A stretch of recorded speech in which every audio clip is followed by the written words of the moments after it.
Ceci est le caractère tendre, comme on pourrait tendre la corde d'un arc. Mais si on l'associe avec ce caractère qui veut dire forme, eh bien visiblement on obtient l'objet caché dans la chambre de la princesse Peach. Alors je sais qu'habituellement j'ai tendance à vous dire qu'on va voir ça plus en détail dans la leçon, mais cette fois-ci je vais vous laisser faire vos propres recherches, il vaut mieux. Et on va quand même voir le reste ensemble.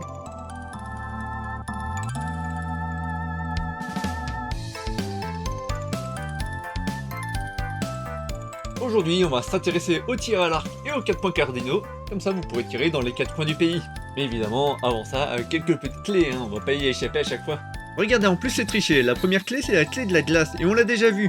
Ça c'était le kanji glace, et on s'était dit que dans la version réduite, il n'y avait que 2 gouttes parce qu'il y en avait une qui était fondue par rapport à celle de l'eau. La deuxième clé par contre est vraiment nouvelle, la cuillère, un pictogramme de cuillère. Et je vous cache pas que cette clé m'a toujours semblé évidente. Mais maintenant que je dois essayer de la représenter, ça me semble un peu plus compliqué. Est-ce que c'est comme ça ou comme ça? En vrai, je pense avoir toujours vu une sorte de grosse louche dans ce caractère qui n'est pas loin d'une grosse cuillère. Notre troisième clé a un sens atypique, c'est la bûche fendue. Et on a de la chance car le pictogramme est très représentatif. Par contre, on verra généralement sa forme contre-attaque qui ressemble à ceci. La même chose mais en plus petit. Et enfin, le meilleur pour la fin, la clé du saké, de l'alcool. Le pictogramme est d'une flasque avec un fond de liquide dedans. On aura l'occasion de le revoir plus en détail dans le futur, mais elle nous servira déjà un peu aujourd'hui. Bon, je vous l'accorde, ça fait pas mal de clés à ingurgiter, mais c'est bon, maintenant on est à la leçon 14, vous êtes devenu costaud. Mais bon, vous allez voir, cette leçon va être assez simple. Le premier caractère, celui de l'arc. Je vous disais que la leçon allait être simple, et là on a le meilleur exemple. On a juste un pictogramme d'arc que l'on utilisera plusieurs fois en tant que clé. Suite à ça, on a le caractère tiré, où on reprend notre arc et on va lui donner un bâton comme une flèche pour pouvoir tirer. Ah oui, qui de vous en voyant le premier caractère s'est dit qu'il allait pouvoir tirer avec juste un arc? Notre arc est maintenant tendu et prêt à tirer, ce qui explique que le bâton soit dans l'arc. Et le trait du dessous représente la corde tirée. Mais qui se cache derrière ça? Vous voyez les petites cornes de diablotin derrière l'arc. Il s'agit celle de votre petit frère. Quiconque a déjà eu un petit frère sait de quoi je parle. Bon, évidemment, il n'a pas appris le tir à l'arc tout seul. Il a forcément dû être le disciple de quelqu'un à un moment donné. Second sens de ce caractère, disciple. Il faut être le disciple d'un archer pour pouvoir tendre l'arc. Mais on pourrait tenter de résumer les deux sens avec le terme cadet. Le frère cadet, le frère plus jeune, et le cadet dans un service militaire par exemple. Et bon, maintenant si vous partez à la chasse avec un arc, vous risquez potentiellement d'avoir des problèmes. Vous pouvez le perdre, vous pouvez le casser. Donc quelle serait la solution simple pour résoudre ça? À partir avec 2 arcs, et là vous serez vraiment fort. Eh bien ce caractère va nous montrer le contraire, le caractère faiblesse. Même si vous prenez 2 arcs, s'ils sont gelés par le froid, ils redeviendront juste de vieux bâtons tout durs et cassables. Alors clairement vous serez en situation de faiblesse. Prenez donc 30 secondes pour vous imaginer devant un ours avec vos 2 arcs gelés.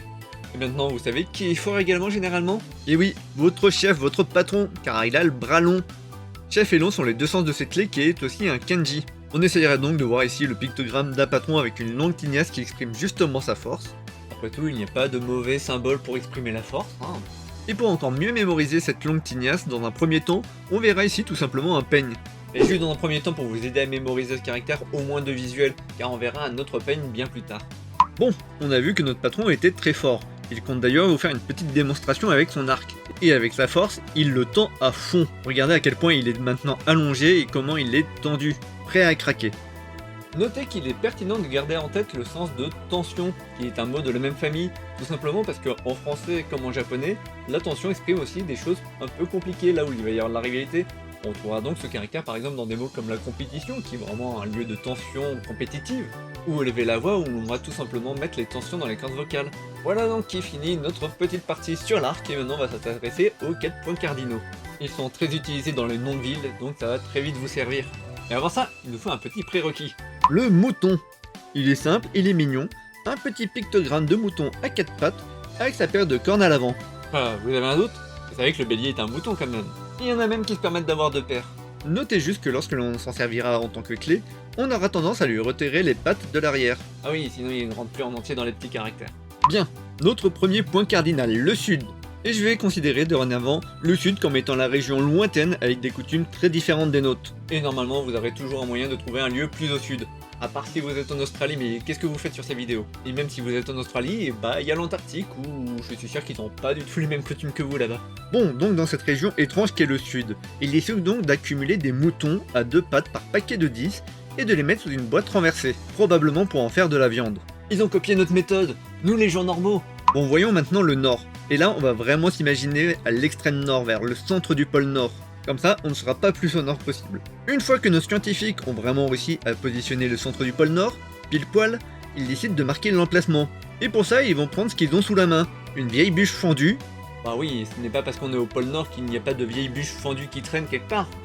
Et voilà, les bûches sont tellement communes que pour s'assurer de ne pas confondre avec une autre bûche fendue, on va décider de planter la cuillère de la soupe de Jean-Mich dedans. Ouais, il a fière allure notre père. Bon, on a vu le nord, le sud, regardons maintenant l'ouest et l'est. Alors à l'ouest, bon, visiblement c'est simple, ça sent la grosse soirée et la bouteille d'alcool est déjà vidée. Ce sont clairement les mœurs des pays occidentaux. Là ça va, normalement je perds personne.